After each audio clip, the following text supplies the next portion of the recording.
Assalamualaikum warahmatullahi wabarakatuh. Kami dari kelompok 2 akuntansi keperilakuan. Anggota kelompok kami yaitu Kayongki Adisa Putra, Dea Regita Putri, Muhammad Dafa Subing, dan Anandia Ayu Maheswari. Kami akan menjelaskan mengenai materi bab 2 yaitu perkembangan akuntansi keperilakuan. Perkembangan riset akuntansi keperilakuan.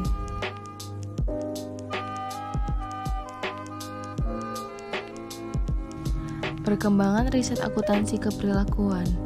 Pada tahun 1952, Argyris melakukan penelitian mengenai proses penganggaran yang merupakan bagian dari pengendalian. Pada tahun 1953, Argyris melakukan penelitiannya dan mempublikasikan dalam jurnal Human Problem with Budget. Pada tahun 1966, Kaplan melakukan penelitian menggunakan teknik eksperimen, membandingkan asumsi-asumsi perilaku di teori akuntansi manajemen tradisional dengan teori organisasional modern untuk menunjukkan relevansi teori keperilakuan di teori dan praktek akuntansi manajemen. Kemudian pada tahun 1976, Journal Accounting Organization and Society oleh Anthony Hopwood. Pada tahun 1989, Jurnal Behavioral Research in Accounting oleh Ken Yuski, yaitu jurnal khusus untuk riset-riset akuntansi keperilakuan, memotivasi perkembangan riset akuntansi keperilakuan hingga sekarang.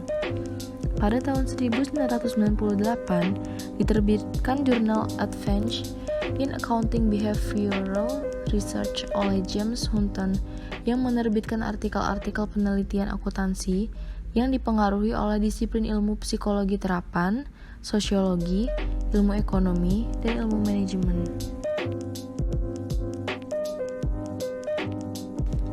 Perkembangan behavioral research in accounting menurut Lord. Penelitian ini bertujuan untuk mengevaluasi perkembangan BAR sejak tahun 1952 sampai 1981. Perkembangan menurut Lord dibagi menjadi 2 dekade, yaitu tahun 1960-an dan dekade menerima pengakuan. Periode 1960-an. Yang pertama, Ferguson 1920 mengenai akuntansi pertanggungjawaban atau responsibility accounting.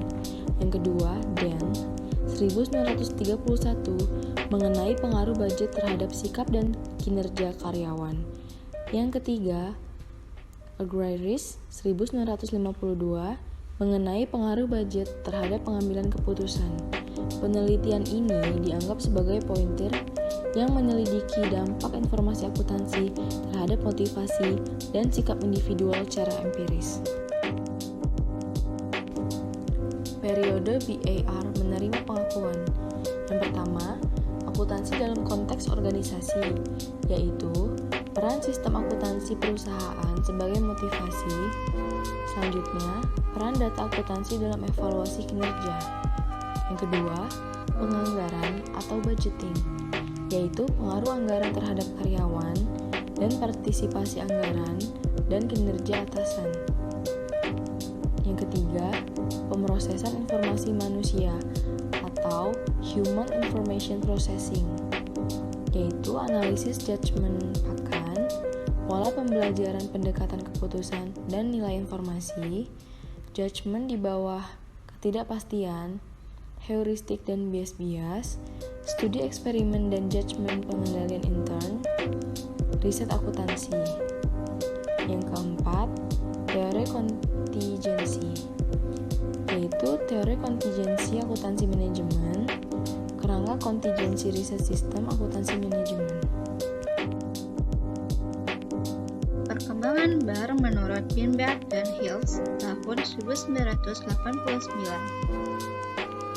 In Finberg dan Shields pada tahun 1989 dalam risetnya, yaitu Three Decades of Behavioral Accounting Research, The Search for Order, menjelaskan bahwa karakteristik bar berasal dari observasi fenomena akutasi dan observasi yang dilakukan secara sistematik dan dijadikan dasar untuk mengklasifikasikan isu penelitian dalam 5 aliran atau school, yaitu pengendalian manajemen, pemrosesan informasi akuntansi, desain sistem informasi, riset audit, dan sosiologi organisasional, serta isu lainnya yaitu isu etika, budaya, metodologi, dan jalur karir akuntan. Perkembangan bar menurut Finberg dan Sundem 1989.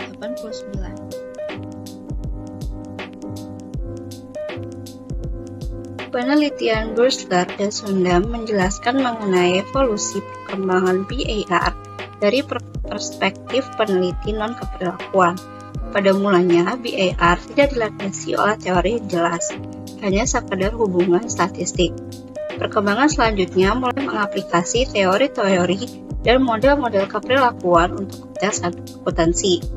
Selanjutnya, penelitian BAR mulai menguji hipotesis yang dibangun dari teori-teori dasar, sehingga teori dasarnya jelas. Selanjutnya, merevisi teori-teori dan model keperilakuan supaya selaras dengan akuntansi.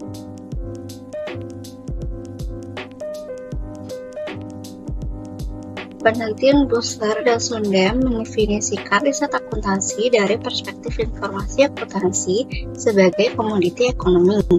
Dalam perspektif ekonomi, penelitian akuntansi dapat dikelompokkan dalam 3 tipe, yaitu riset pasar, riset pengembangan produk, dan riset teknologi produksi. Yang pertama yaitu riset pasar.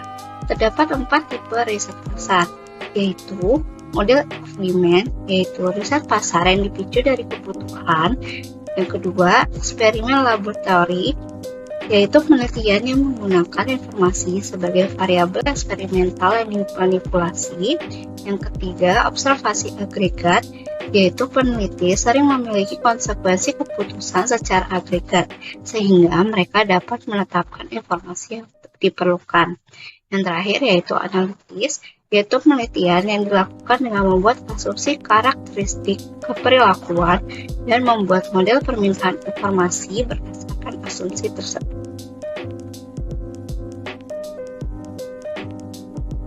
Selanjutnya, riset pengembangan produk baru.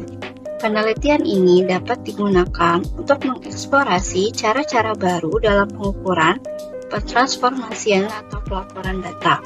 BAR yang merupakan riset pengembangan produk baru merupakan a priori research. Penelitian ini berperan untuk mengidentifikasi permintaan baru dan menguji kemampuan alternatif sejumlah informasi untuk memenuhi kebutuhan pengguna. Selanjutnya yaitu riset teknologi produksi. Riset teknologi produksi adalah peningkatan dan perbaikan metode produksi untuk menyediakan informasi akuntansi terkini, terutama berkaitan dengan non-keperilakuan. Penelitian ini digunakan untuk mengembangkan metode dalam menghasilkan informasi yang efisien. Sebagian besar topik utamanya berfokus pada aspek-aspek teknik sistem komputerisasi informasi. Faktor yang mendorong perkembangan BAR. Adanya riset akuntansi keperilakuan, di mana riset akan terus mengalami perkembangan yang sangat luas. Terdapat 2 faktor dalam arah riset akuntansi keperilakuan, ialah yang pertama faktor internal, yang dimaksud ialah keterkaitan dengan ketersediaan jurnal yang mewadahi hasil riset, sehingga adanya wadah dalam ketersediaannya, maka hasil riset jurnal ini akan semakin berkembang pesat dan ini bagus untuk terciptanya tempat mempublikasi hasil penelitian akan semakin besar dan menyeluruh. Selain itu, terdapat juga organisasi dan profesional seperti IAI, Ikatan Akuntan Indonesia, yang dimana organisasi ini akan melahirkan banyak penelitian di bidang akuntansi keperilakuan. Yang kedua, faktor eksternal, ialah hal yang mempengaruhi akuntansi keperilakuan yang berkaitan dengan pengaruh interaksi dari disiplin ilmu seperti ilmu politik, psikologi, ekonomi, dan budaya, sehingga adanya interaksi antara ilmu tersebut akan memperkaya kekhasan pengetahuan dan melahirkan hasil penelitian yang semakin kompleks, khususnya di bidang akuntansi keperilakuan. Kesulitan dan kendala yang dihadapi BAR. Kesulitan dan kendala yang dihadapkan BAR ialah yang pertama, bidang ilmu akuntansi keperilakuan yang sangat luas. Yang kedua, variabel yang berisi di dalamnya sangat kompleks sehingga sulit mengidentifikasi dan mengukurnya. Yang ketiga, perilaku yang tidak general dan bersifat spesifik. Yang keempat, adanya trade-off dan validitas eksternal dan internal. Yang kelima, BAR yang masih sangat muda sehingga lebih banyak bersifat eksploratory.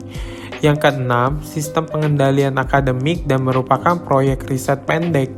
Yang ketujuh, evaluasi kuantitatif sehingga pengukuran secara intern susah dilakukan dan sulit dianalisis. Yang selanjutnya yaitu kemajuan yang dicapai BAR.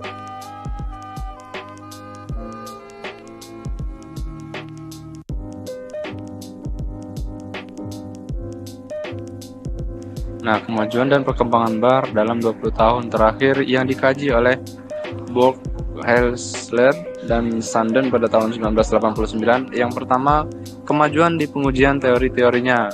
Nah, kemudian yang kedua, kemajuan di penggunaan metode statistik yang lebih tepat. Kemudian yang ketiga, yaitu kemajuan peningkatan trade-off antara validitas internal dengan validitas eksternal yang lebih baik. Kemudian yang keempat yaitu kemajuan penggunaan disiplin ilmu lain yang meningkat. Dan yang terakhir yaitu kemajuan perspektif yang lebih luas. Nah, yang selanjutnya yaitu area yang membutuhkan perbaikan. Nah, di sini berikut adalah area-area penelitian akuntansi keperilakuan yang masih membutuhkan perbaikan lebih lanjut. Yang pertama, definisi dan pengukuran variabel. Kemudian yang kedua, perbaikan teori untuk kepentingan prediksi. Yang selanjutnya, lebih mempertimbangkan penggunaan metode riset positif untuk pengembangan ilmu yang ada. Kemudian yang keempat, teori-teori yang belum konvergen terhadap paradigma yang berterima umum, karena BAR lebih banyak menggunakan pertimbangan peneliti. Kemudian yang kelima, sulit direplikasi. Selama ini riset BAR kurang adanya replikasi karena pada umumnya jurnal akan menolak penelitian yang sama dengan yang dipublikasikan sebelumnya. Kemudian yang keenam yaitu ketersediaan subjek dalam BAR. Peneliti diharapkan dapat menentukan subjek secara hati-hati dan lebih realitas.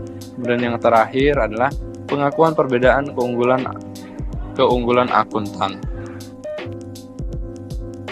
Sekian presentasi dari kami. Terima kasih atas perhatiannya. Kami akhiri. Wassalamualaikum warahmatullahi wabarakatuh.